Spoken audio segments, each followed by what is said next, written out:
Assalamualaikum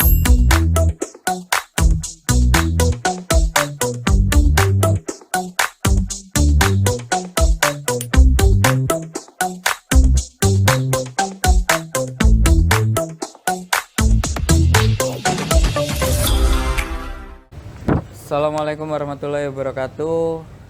Bapak Ibu dosen penguji, perkenalkan nama saya Rio Sigit Baskoro, mahasiswa PPG dalam jabatan kategori 2 tahun 2022 Universitas Negeri Malang Pendidikan Seni Rupa dengan nomor NIM 223134912964.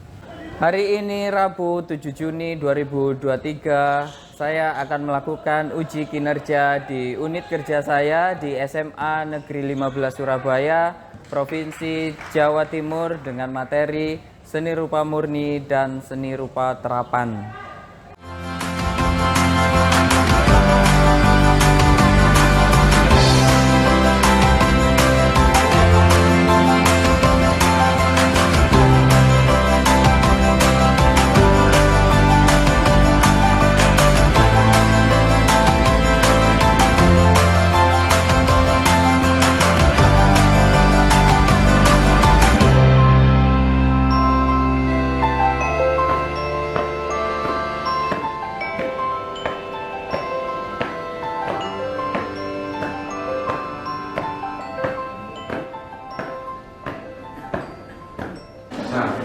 Oke, selamat pagi semuanya.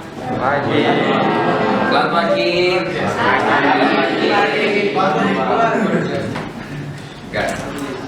Sehat ya semuanya ya. Alhamdulillah. Kalau hujan-hujan nggak apa-apa, tapi jangan lemas ya. Oke, sebelum mulai pelajaran, seperti biasa, yang merasa tadi datang paling awal, silakan pimpin doa. Jangan pernah diakhiri. Oke. Ya. Kali ini ada yang nggak masuk?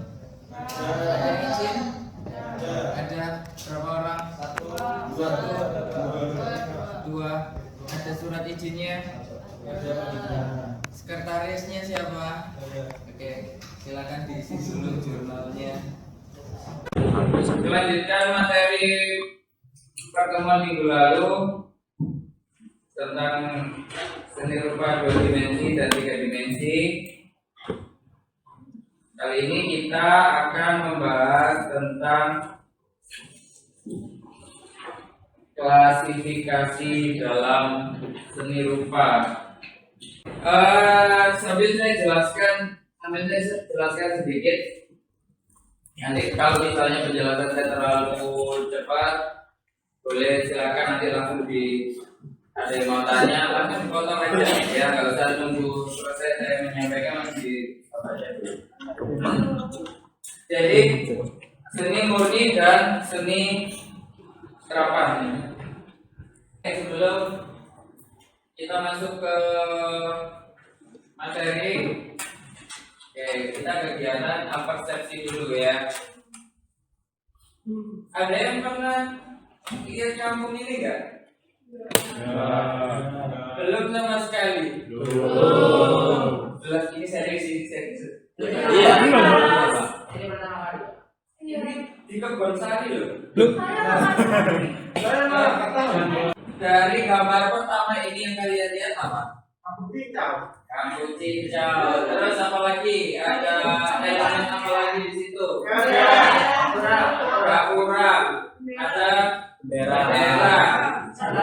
bendera warna-warni, lampu jalan, terus tumbuhan, pohon, tanaman. Dari beberapa elemen tadi ada bendera, ya, bendera warna-warni. Fungsinya bendera apa di situ? Untuk menghias, untuk memperindah, ya.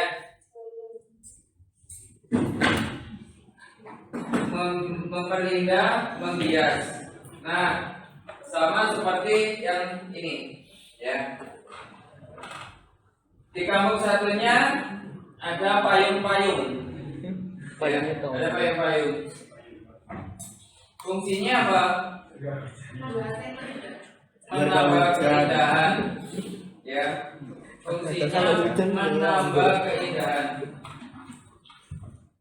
Ini bisa dikategorikan dari dua gambar ini, bisa dikategorikan seni murni atau seni terapang. Murni, ya.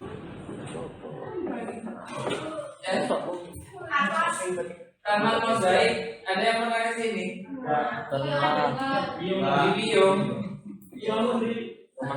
Boyo nanti sekali-kali main keluar pagar gitu loh. Saya boleh Pak. Saya kembalikan lagi ke sini. Itu aja sih. Taman pelangi, fungsinya apa? Fungsinya ya, maksudnya hanya untuk memperindah aja, hanya apa? Ini bisa dibilang apa? Cityscape, ya. Terus lanjut ke slide berikutnya. Oke. Jadi ini ya, tujuan pembelajaran kita kali ini dari seni rupa murni dan terapan. Oke, jadi setelah kalian mendapatkan penjelasan tentang karya seni rupa terapan daerah setempat atau daerah tempat tinggalmu, kalian dapat menjelaskan karya seni terapan yang ada di tempat tinggalmu. Ya, ini ada menjelaskan. Sebenarnya Pak itu kalau nggak pakai layar ini bisa lagi coret-coret.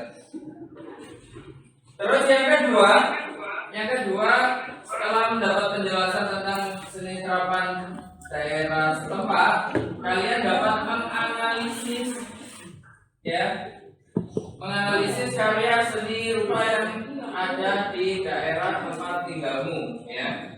Kemudian yang ketiga, setelah diberikan contoh beberapa jenis karya seni terapan, kalian bisa menunjukkan jenis karya seni rupa terapan, ya.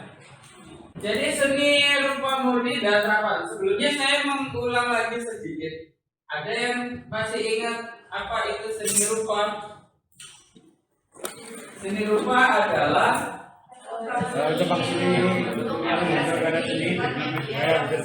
seni rupa adalah cabang dari seni yang bisa dinikmati dengan indera penglihatan dan indera peraba, ya. Ada seni rupa murni, ada seni rupa terapan. Jadi karya dua dimensi ini ada lukisan, ada ilustrasi, ada grafis, ada relief, ya. Karya tiga dimensi, karya yang memiliki yang bisa dilihat dari segala sisi, bisa dilihat dari atas, bawah, kiri, kanan, depan, belakang, ya, bisa dilihat. Dan ada seni rupa murni, ada seni rupa terapan, dan ada seni media baru atau new media art, ya. Seni rupa murni ini ada seni lukis, patung, grafis, fotografi. Fotografi itu termasuk dalam seni murni, ya. Secara konsep ide fotografi murni, tapi nanti hasil cetakannya itu bisa masuk ke sini. Termasuk 4 kategori ini bisa masuk ke sini, tergantung nanti pemakaiannya, ya. Jadi seni terapan, kalau seni terapan ini lebih menonjolkan fungsinya, fungsi pakai, ya. Kalau ini tadi ini, ya. Jadi seni murni ini hanya fokus ke keindahannya saja, fungsinya nggak penting, ya. Fungsi hiasan pada kampung tadi, ya. Termasuk payung. Payung itu benda pakai, payung itu seni terapan. Cuman di situ difungsikan lain, nggak untuk hujan-hujan. Payung itu berarti untuk melindungi dari panas dan hujan misalnya. fungsi pakainya, tapi kan di situ enggak hanya untuk hiasan aja. Jadi itu sudah masuk ke murni, benar ke keindahan. Jadi bukan masuk ke terapan lagi. Dari sini bingung enggak ya? Atau saya terlalu cepat? Ini media baru itu ada seni instalasi, ada seni pertunjukan, kemudian ada video, ada seni publik. Misalnya ya, kita menggabungkan seni lukis dengan seni musik. Misalnya seni lukis terus dengan puisi. Misalnya seni lukis ada puisinya, ada musiknya. Berarti itu melibatkan banyak orang. Terus di video lagi itu maksudnya ke seni media baru. Kita bisa menyebut itu karya seni yang baik ya, kriteria karya seni yang baik. Ada aspeknya dalam penilaian seni rupa. Yang pertama adalah ide atau gagasan ya. Ide gagasan ini yang paling utama ya.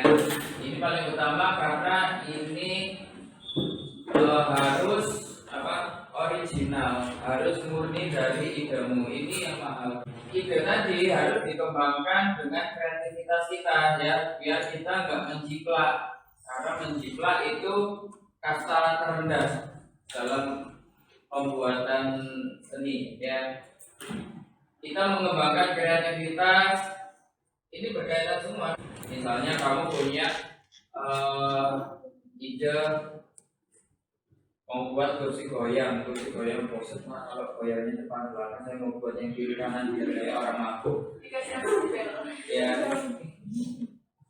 nggak apa ya, buat itu untuk menaikkan adrenalin juga. Tapi kursinya ditaruhnya nanti jam 12 malam misalnya. Goyangnya atas bawah.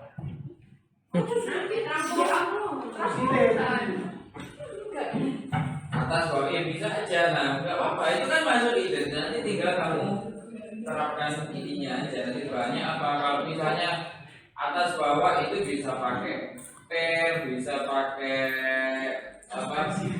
Pakai suspensi, pakai bekasnya apa? Shock breaker. Ya, ini nggak ada pertanyaan dari sini? Oke, saya lanjutkan lagi. Silakan kalian membentuk kelompok dulu. Membentuk kelompok 6 kelompok ya, 6 kelompok. Berapa kali 5 orang ya? 5 atau 5 atau 6 orang. Kita buat 6 kelompok. Nanti saya tunjukkan video dari YouTube. Nanti untuk bahan diskusi ya. Jadi nanti kalian sambil mengamati video, kalian diskusi dengan kelompokmu tentang karya seni murni dan terapan. Sambil kalian menghayati, maksudnya menghayati itu sambil kalian resapi kira-kira produk apa yang bisa kamu manfaatkan nanti dari tempat tinggalmu ya.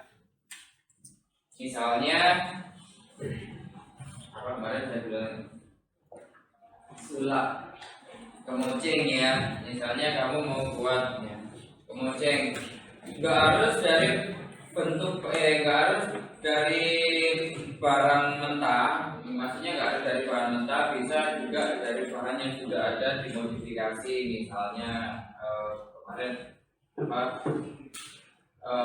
saya mau buat kemoceng tapi pakai topsis pak. Topsis sekarang udah nggak laku. Topsisnya mau saya buat jadi kemoceng misalnya. Jadi kalau dibawa kemana-mana ini bisa ditarik, bisa diturunin lagi. Terus ujungnya nggak dari rotan, dari kawat misalnya. Jadi ini untuk bisa menjangkau lipatan-lipatan dari lemari atau rak buku, bisa untuk membersihkan sudut-sudut yang enggak terjangkau ya. Nanti kamu di rumah nemu kardus-kardus yang sudah nggak kepakai atau botol bekas bukan sampah ya. Ini botol yang layak, maksudnya yang masih layak, yang masih bisa dibersihkan, digunakan lagi. Ya, jadi kalian hayati tentang kekayaan alam tempat tinggalmu sebagai tema dalam membuat karya seni rupa. Oke, silakan berkelompok dulu. Kelompoknya menyesuaikan aja.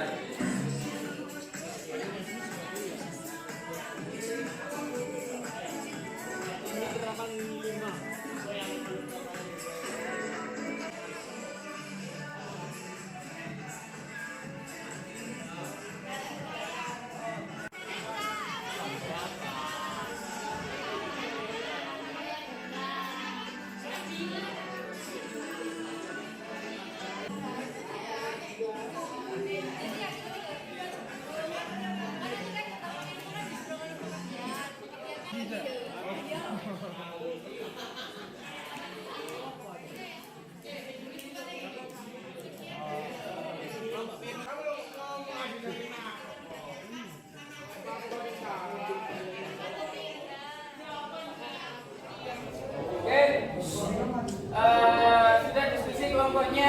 Sudah. Oke, silakan maju. Dari kelompok mana dulu? Kelompok yang sudah selesai sama sudah selesai semuanya? Seni rupa adalah cabang seni yang membentuk karya seni dengan media yang bisa ditangkap mata dan dirasakan dengan perasaan. Yang dipasang di sepanjang jalan ini. Layang-layang tersebut dipasang untuk memenuhi estetika mata. Layang-layang tersebut apabila malam hari akan nampak semakin cantik karena ada lampunya.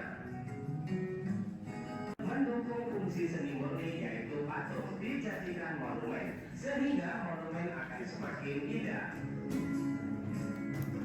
Hasil kreasi dari seniman kota Solo. Ini juga termasuk kategori seni murni. Karena tidak ada fungsi praktis yang terkandung dalam patung tersebut. Di sini tampak sebuah ukiran. Ukiran dari daerah Jepara ini juga hanya sebagai seni murni. Karena tidak ada fungsi praktis yang menempel di dalamnya. Dengan melihat berbagai macam lukisan indah tersebut, mata kita seakan sejuk melihatnya.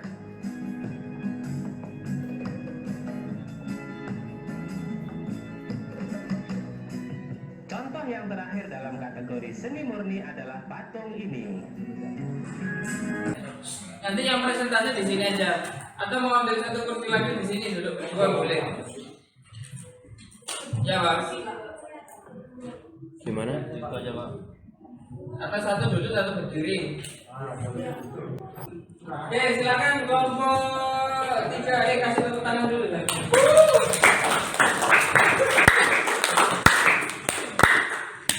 Oke, silakan kelompok 3. Assalamualaikum warahmatullahi wabarakatuh. Oke, selamat pagi teman-teman. Hari ini saya akan menjelaskan pengertian seni rupa murni dan terapan. Berikut adalah pengertian seni rupa murni dan terapan. Langsung saja kita simak. Pengertian seni rupa murni adalah seni yang diciptakan tanpa mempertimbangkan fungsinya, tapi dinikmati tindakannya saja. Seni rupa murni lebih bebas dan biasanya memiliki nilai estetika yang lebih tinggi. Fungsinya kita bisa jadikan pajangan dan tidak dapat digunakan untuk mempermudah hidup. Nah, jadi seperti ini seni rupa terapan. Nah, contohnya seni rupa murni adalah lukisan, kaligrafi, patung. Karya seni rupa murni sering ditemukan di museum seni atau di dalam bangunan sebagai pajangan atau penghias ruangan. Selanjutnya yaitu pengertian seni rupa terapan. Seni rupa terapan adalah seni yang diciptakan untuk digunakan sehari-hari, namun tetap memiliki nilai estetika. Seni rupa ini terdapat hampir di semua benda yang kita gunakan dalam sehari, Contohnya arsitektur, pakaian, peralatan dapur, peralatan agama, dan lain-lain. Saat membuat sebuah karya seni rupa terapan, seniman harus memperhatikan beberapa faktor, diantaranya estetika, keamanan, kenyamanan, dan nilai guna. Selanjutnya itu contoh karya seni rupa 3 dimensi. Karya seni rupa 3 dimensi dapat dengan mudah kami temukan kayak terus ada patung, ada keramik, sama arsitektur. Itu saja presentasi dari kami. Terima kasih telah mendengarkan. Wassalamualaikum warahmatullahi wabarakatuh. Waalaikumsalam warahmatullahi wabarakatuh. Seni rupa 2 dimensi adalah karya seni rupa yang hanya memiliki panjang bagian contohnya gambar, lukisan, batik, foto, dan ilustrasi. Seni rupa 3 dimensi. Seni rupa 3 dimensi adalah karya seni rupa yang memiliki panjang, lebar, dan tinggi. Kita dapat melihat dari segala arah. Contohnya adalah relief, monumen, patung, dan lain sebagainya. Apa tadi perbedaannya dari seni murni sama seni terapan? Seni terapan adalah seni yang lebih mementingkan fungsi pakai, sedangkan seni murni adalah seni yang lebih mementingkan estetika. Oke, terima kasih. Contoh-contoh karya seni terapan. Yang pertama ada guci. Nah, di sini ada beberapa guci yang dipilih. Terus yang kedua ada batik.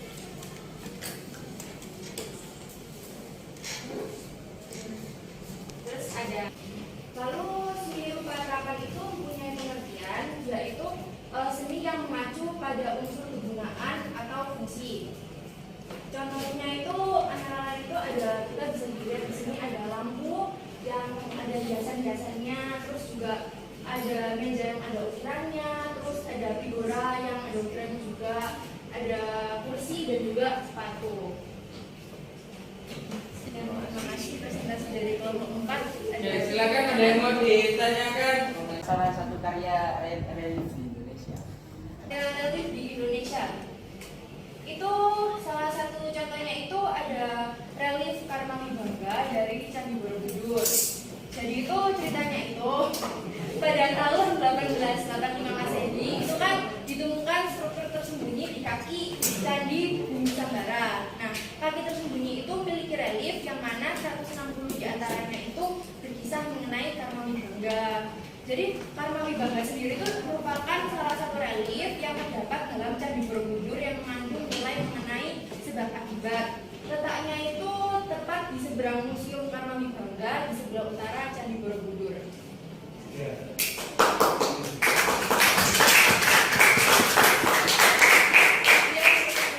Dari hasil diskusi kalian dengan kelompok tadi, kesimpulannya di sini apa itu seni murni?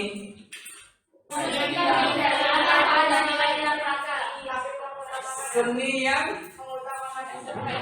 seni yang mengutamakan keindahan, mengesampingkan fungsinya. Apa itu seni terapan? Seni yang memiliki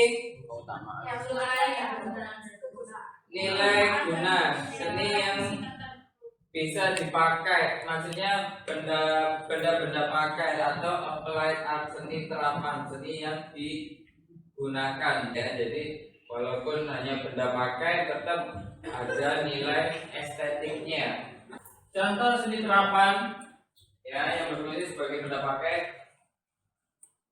Yang pertama ada furnitur. Ya, furnitur itu bisa meja, kursi untuk mengisi ruangan, lemari, rak buku dan lain sebagainya.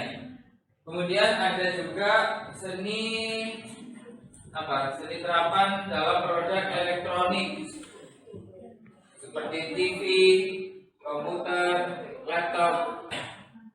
Terus ada juga fashion. Fashion itu berarti dari model rambut, make up, wajah, sampai baju, celana, sampai sepatu ya, yang dari atas ke bawah.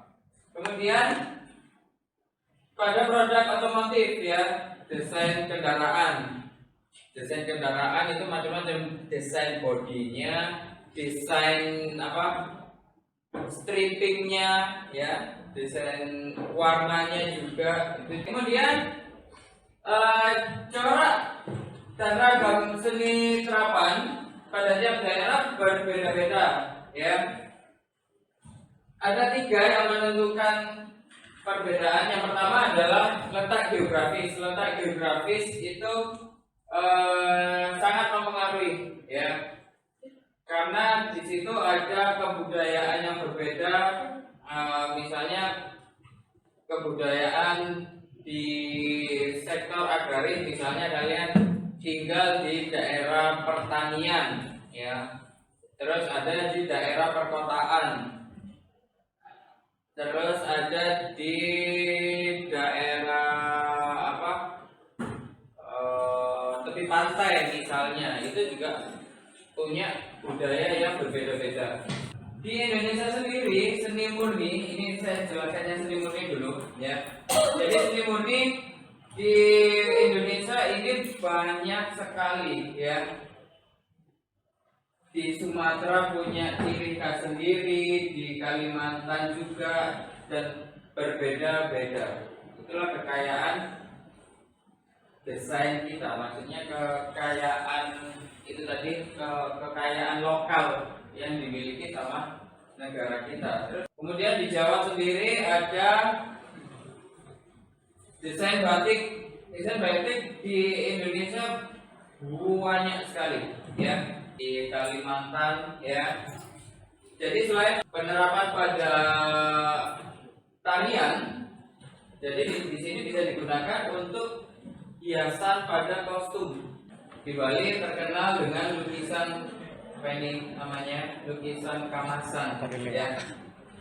Lukisan wayang yang dibuat pada lembaran yang dilebarkan. Kemudian ada lukisan sendiri, maksudnya lukisan klasik. Ini lukisan klasik, ini lukisan modern.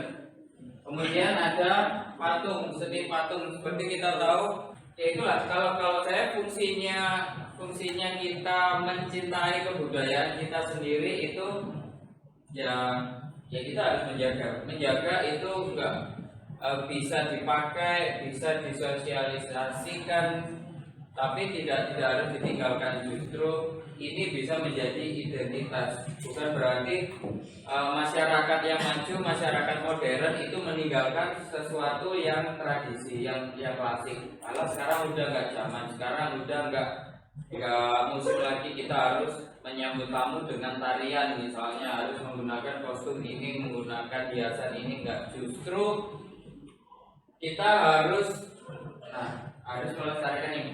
Jadi gini, masyarakat yang maju, masyarakat yang modern itu bukan kita yang meninggalkan kebudayaan tradisi, justru kita harus merawat, menjaga. Kalau seandainya saja, misalnya saya nggak membayangkan kalau misalnya masyarakat Bali sama dengan kita, sama dengan saya lah misalnya saya merasa tinggal di daerah di kota besar, kemudian daerah metropolis, kemudian saya meninggalkan hal-hal yang sifatnya tradisi. Saya nggak membayangkan ini kalau diterapkan pada masyarakat Bali. Jadi Bali akan kehilangan identitasnya. Jadi sama apa nggak ada bedanya dengan kota-kota modern sekarang ya.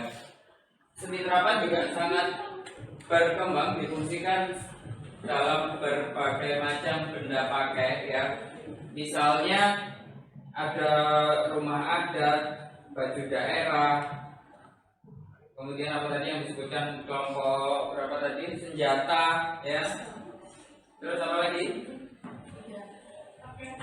Pakaian adat sudah, terus senjata sudah, rumah adat, ornamen, hiasan bangunan ya. Refleksi kita untuk hari ini, apakah pembelajaran hari ini membantu memahami perbedaan seni murni dengan terapan? Ya, kalian bisa memahami perbedaan antara seni rupa murni dengan terapan? Terus apakah pembelajaran ini juga umum memahami seni rupa terapan dan murni yang dapat dipraktikkan dalam kehidupan sehari-hari. Oke. Terakhir, menurutmu apakah belajar ini menyenangkan?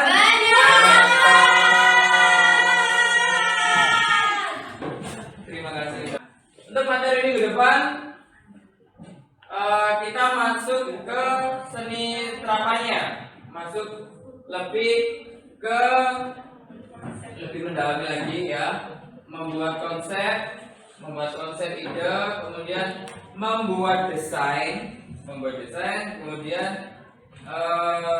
membuat seni terapan. Di sini adalah teknik-teknik dalam berkarya seni terapan. Jadi alat dan bahannya apa saja yang dipakai, kemudian nanti bentuknya seperti apa, kita membuat rancangan, membuat desain, kemudian dipraktekkan ya.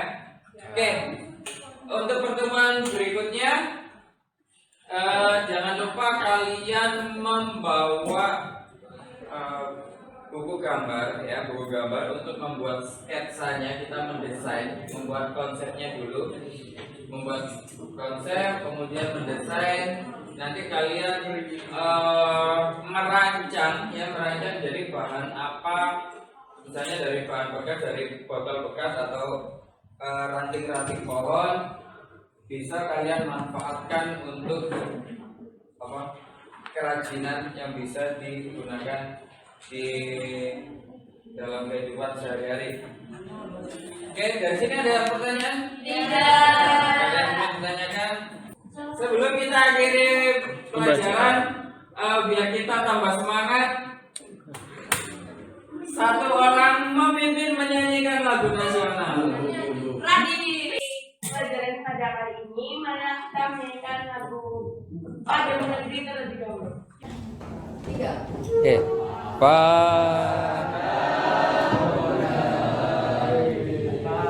Kami berjanji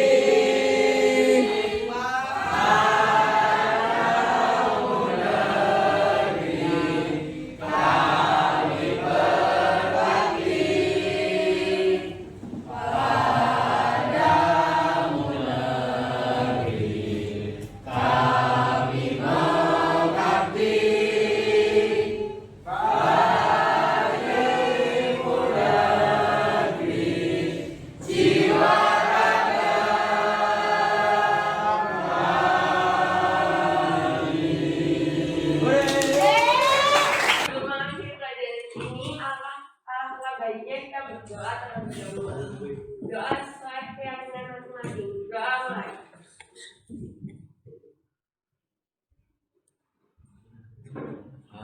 Doa selesai. Terima kasih. Minggu depan peralatan yang dibutuhkan dibawa ya, bawa buku gambar, terus bawa peralatan yang dibutuhkan ya. Pensil warna boleh, pakai boleh ya. Oke, terima kasih. Saya akhiri untuk pertemuan hari ini. Mohon maaf apabila ada kata-kata yang kurang berkenan. Selamat pagi, assalamualaikum warahmatullahi wabarakatuh.